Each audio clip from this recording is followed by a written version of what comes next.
After more than 3 years, Pokemon TCG Live is finally getting a new game mode. Yes, it's happening! And that's merely the tip of the iceberg mite of new content coming to the game next week. Okay, before you have to replace your pants, let's get some housekeeping out of the way. PDCGL will be down for its usual 8 hours of maintenance on Tuesday, March 25th. This will add support for Journey Together, which goes live 2 days later on Thursday, March 27th. That's also when rotation will happen, removing all F-block cards from Standard.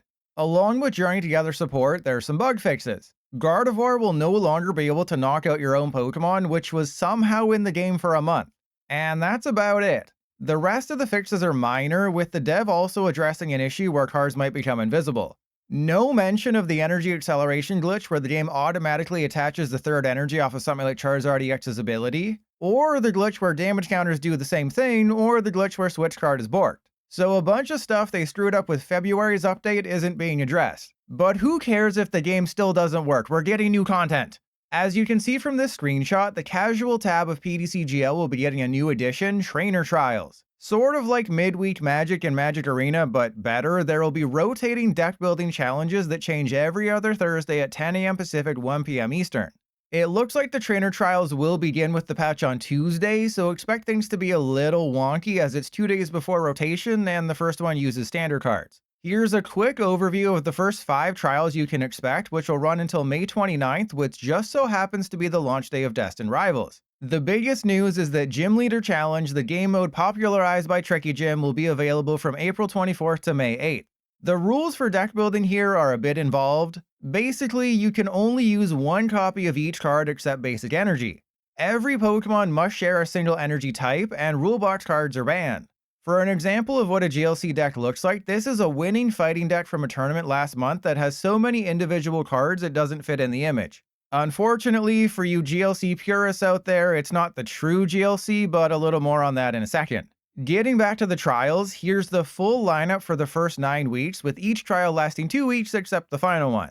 It starts out with Standard Singleton, which limits you to one copy of each card. Standard Twin Battle isn't a doubles battle, unfortunately. Instead, it's just Singleton, but with 2 copies of each card instead of 1. Then there's GLC, followed by Silver Series, which limits you to non-rulebox Scarlet and Violet cards. And finally, the expanded Commons and Uncommons Cup, which limits you to Commons and Uncommons. The dev adds that they're open to ideas for future trials, so maybe if we bombard them about the whole drawing 13 cards at the start of the game and choosing your 6 prizes, they might add it. Now, here's where things get a little weird here. It clearly shows in this new screenshot that Expanded is remaining in beta, and there was no mention of expanded friend battles being added either. So if you want to enjoy the full expanded experience on PDCGL, you still can't. But they mentioned that the card pool for GLC is Black and White and onward. Except the GLC card bans for cards from Black and White and X and Y aren't listed, just the Sun and Moon and Sword and Shield ones. And the blurb about GLC says it will use TCG Live's card pool, which doesn't include Black and White or X and Y. So even though it's more than a little confusing, I'd have to say that PDCGL isn't getting expanded with Trainer Trials. Instead, we'll just have a neutered GLC format for those 2 weeks, not the real thing, as it will only consist of cards from Sun and Moon, Sword and Shield, and Scarlet and Violet. While you let that not so great news sink in, just like when the waiter at the all-you-can-eat buffet tried to clear my plate before I got my money's worth, I'm not done. As a reward for us suffering through the recent EV event, they're improving daily quests. Not only are we going from 2 daily quests to 3, but they're more than doubling the number of trainer points to 100.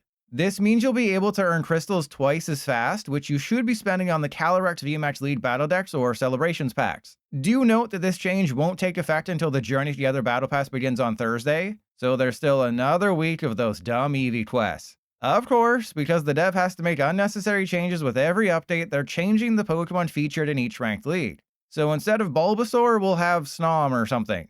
And Quick League is being renamed Nest League, I guess because Quick Ball isn't in Standard anymore, but Nest Ball is.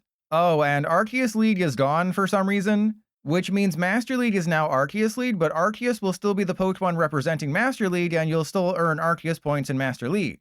Yeah, not only did they do unnecessary things, but they made them more confusing in the process as well. And in case you've forgotten, when the March ranked ladder begins on the 27th, you'll once again be sent back down to Quick League and have to climb up again.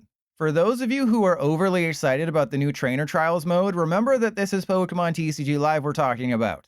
Adding something as simple as click to place broke the game for over a month. And in their letter to the community today, they even note that they still haven't fixed all of those new issues they introduced, yet they're going ahead with a brand new game mode. My favorite part of the letter is this part about those massive issues. They started off by saying, as always, many card issues have also been corrected. Yeah, that's not a good thing that every update has to fix many card issues. And then they admit that those issues I've been showing off constantly on stream and on Twitter are affecting large numbers of trainers. And they can't even give us an ETA on the fixes, just that they'll arrive in future updates. Considering that they left live barely functioning for a month and that was a result of adding click to place, I'd be surprised if it doesn't completely implode after Tuesday's patch. It's also worth showing this image I made exactly 2 years ago. Sadly, it still holds up today. The dev will release an update, it breaks something unintentional, they spend a month fixing those things they broke, then the new update to fix those original issues breaks something else, and repeat. It's a cycle that's been going on for 3 years. Maybe they've doubled the people working on live to 2, but even then, I'm not expecting anything different. To finish up, don't forget that crafting over-numbered cards in new sets will be banned for 6 months, starting with Journey Together. We have to wait another week to find out the reasoning for this, but it means cards outside of the main set can't be crafted with trade credits for 6 months. In order to alleviate some of the issues this will no doubt cause, you can expect increased Battle Pass and Ranked Ladder rewards, more login gifts, including one next Thursday with rotation, and more rewards outside of PTCGL, including Twitch drops, codes, and more. Depending on how things go, this statement could be received as a threat, but the letter finishes up with the devs saying they have more ideas on the horizon. If this were a game that had been functioning for the last 3 years, I'd be over the Lunatone with excitement. Because it's not, I'll hold off celebrating today's announcement with my Gardevoir Love Doll pre-order slip. Still, this is the biggest news to happen in Pokemon TCG Live history, and I'll allow myself to at least get a little excited, even if we still don't have a true expanded mode.